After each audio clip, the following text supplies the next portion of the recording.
प्रिय छात्र एवं दोस्तों, आप सभी को बहुत-बहुत स्वागत है अपने YouTube channel PK superfast class पर।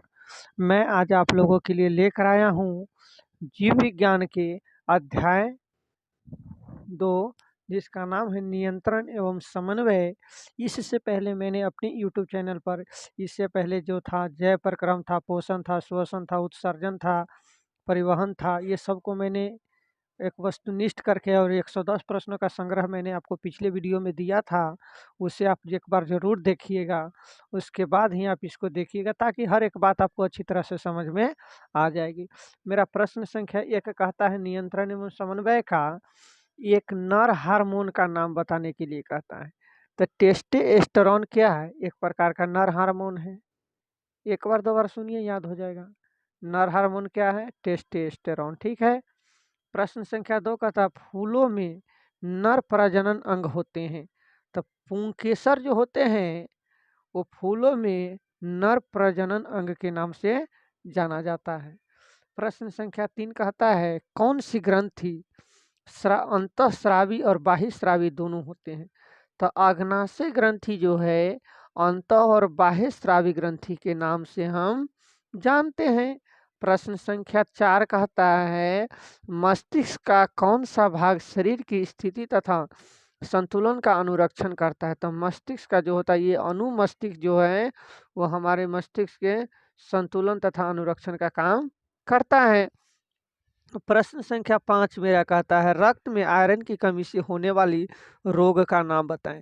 तो एनीमिया रोग जो है यह रक्त की कमी के वजह से होता है। प्रश्न संख्या 6 कहता है दो तंत्रिका कोशिका के मध्य खाली स्थान को क्या कहते हैं। तो इसे सिनेप्स के नाम से हम जानते हैं। प्रश्न संख्या 8 कहता है इंसुलिन की कमी के कारण रोग होता है। तो कौन रोग होता है? मधुमेह रोग के नाम से जानते हैं। आपसे पूछता है कि इंसुलिन के कमी से कौन रोग होता है भाई, तो हम कहेंगे कि मधुमेह रोग होता है। नहीं। प्रश्न संख्या 8 कहता है गवाइटर अथवा घेघा पतन होता है। तो आयोडीन की कमी से आयोडीन का NaCl इसका फॉर्मूला होता है ना। प्रश्न संख्या 9 कहता है पेंस मेडुला और अनुमस्तिष्क है। तो मध्य मस्तिष्क का ये हिस्सा कहलाता है। प्रश्न संख्या 10 कहता है कवक में पोषण की कौन सी विधि है। तो ये मृत जीवी है जो मृत कार्बनिक पदार्थों से अपना पोषण प्राप्त करता है। प्रश्न संख्या 11 कहता है क्लोरोफिल वर्णक का रंग होता है। तो ये कैसा होता है? हरा होता है। प्रश्न संख्या 12 कहता है डेंगू उत्पन्न करने वाले मच्छर को किस तरह के जल में उत्पन्न होते हैं। तो ये कहते हैं ये शुद्ध जल में ये उत्पन्न होते हैं। प्रश्न संख्या 14 कहता है मस्तिष्क का कौन सा भाग हृदय स्पंदन तथा श्वसन गति को नियंत्रित करता है। तो मेडुला का काम है हृदय स्पंदन तथा श्वसन गति को नियंत्रित करना।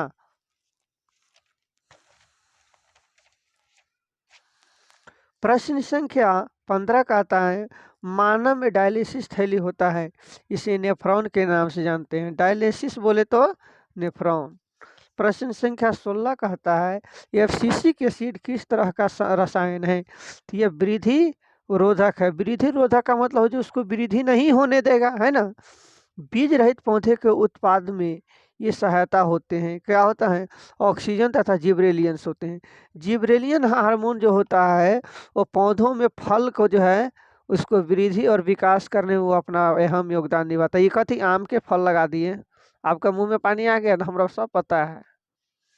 प्रश्न संख्या 8 कहता है हार्मोन स्रावी होता है अंतःस्रावी ग्रंथि से। प्रश्न संख्या 19 कहता है हाइड्रा में क्या नहीं पाया जाता है। तो हाइड्रा में मस्तिष्क नहीं पाया जाता है। प्रश्न संख्या 20 कहता है प्रतिवर्ती चाप कहाँ बनते हैं। तो मेरुरज्जु में बनता है। प्रश्न संख्या 21 कहता है केंद्रीय तंत्रिका तंत्र कौन बनाते हैं। तो मस्तिष्क और मेरुरज्जु के द्वारा बनते हैं। प्रश्न संख्या 21 कहता है मेरुरज्जु की रक्षा कौन करता है। तो कशेरुकी दंड के द्वारा किया जाता है। कशेरुकी के द्वारा किया जाता है। प्रश्न संख्या 22 पादप हार्मोन का नाम लिखें। तो साइटोकाइनिन एक पादप हार्मोन के नाम से जाना जाता है। प्रश्न संख्या 23 कहता है प्रतिवर्ती क्रिया का उदाहरण दे। तो मिठाई देखकर मुंह में पानी आ जाना, ये तो सबके साथ प्रॉब्लम है भाई। आज मादा ग्रंथि का नाम लिखिए, तो अग्नाशय को मादा ग्रंथि के नाम से हम जानते हैं। प्रश्न संख्या 25 कहता है कोशिका विभाजन एवं कोशिका दीर्घ द्वारा तने वृद्धि सहायक हार्मोन को क्या कहते हैं? ऑक्सीन कहते हैं, जिब्रेलियन कहते हैं, साइटोकाइनिन, इनमें सभी होने वाला है ना। प्रश्न संख्या 26 कहता है जब पौधों पर प्रकाश पड़ता है तो ऑक्सीन का विसरण प्ररोह के किस भाग की ओर होता है? तो छाया वाले भागों की ओर होता है। प्रश्न संख्या अगला कहता है 27 कहता है थायराइड ग्रंथि द्वारा थायरॉक्सिन हार्मोन के संश्लेषण में किसका होना आवश्यक है? तो कहता है आयोडीन। आयोडीन बोले तो NaCl। प्रश्न संख्या 28 कहता है उच्च स्तरीय जंतुओं में तंत्रिका तंत्र का निर्माण होता है, तो मस्तिष्क के द्वारा होता है, मेरुरज्जु के द्वारा होता है, विभिन्न प्रकार के तंत्रिकाओं के द्वारा होता है ना। प्रश्न संख्या 29 का था रक्त में कैल्शियम का फॉर्मूला Ca होता है कि मात्रा का नियंत्रण निम्नलिखित में किस अंतःस्रावी ग्रंथि के द्वारा होता है? तो पाराथायराइड ग्रंथि के नाम से जाना जाता है। पौधे में समन्वय होता है, रासायनिक विधि के द्वारा उसमें समन्वय होता है। प्रश्न संख्या 31 कहता है जैविक क्रियाओं के बीच समुचित संयोजन हेतु तंत्रों का एक साझा कार्य करना कहलाता है, इसे हम समन्वय के नाम से जानते हैं। प्रश्न संख्या 32 कहता है निस्सलन कणिकाएं पाई जाती है, तो ये न्यूरॉन में निस्सलन कणिकाएं पाई जाती है। प्रश्न संख्या 33 कहता है मस्तिष्क में भिन्न भिन्न सूचना किस रूप में संचित होता है? तो यह चेतना के रूप में संचित होता है।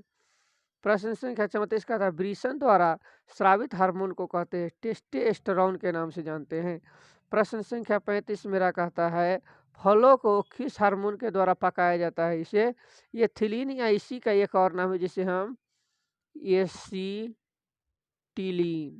एसीटिलीन के नाम से हम इसे जानते हैं। प्रश्न संख्या 36 कहता है न्यूरॉन के किस भाग में संवेदना का विद्युत आवेश में परिवर्तन हो जाता है? तो कहता है साइटोन के द्वारा होता है। सुनिए एक बार और, न्यूरॉन के किस भाग में संवेदना का विद्युत आवेश में परिवर्तन हो जाता है? तो साइटोन में हो जाता है। प्रश्न संख्या 37 कहता है कलियों की वृद्धि और बीजों का अंकुरन करने वाला हार्मोन होता है एब्सिसिक एसिड के नाम से हम जानते हैं। प्रश्न संख्या 38 कहता है अंडोत्सर्ग का कारण बताएं, तो FSH होता है। तो प्रश्न संख्या 39 कहता है सबसे छोटा ग्रंथि कौन है? तो इसे पिट्यूटरी ग्रंथि के नाम से हम जानते हैं। Thanks for watching this video. इस वीडियो को देख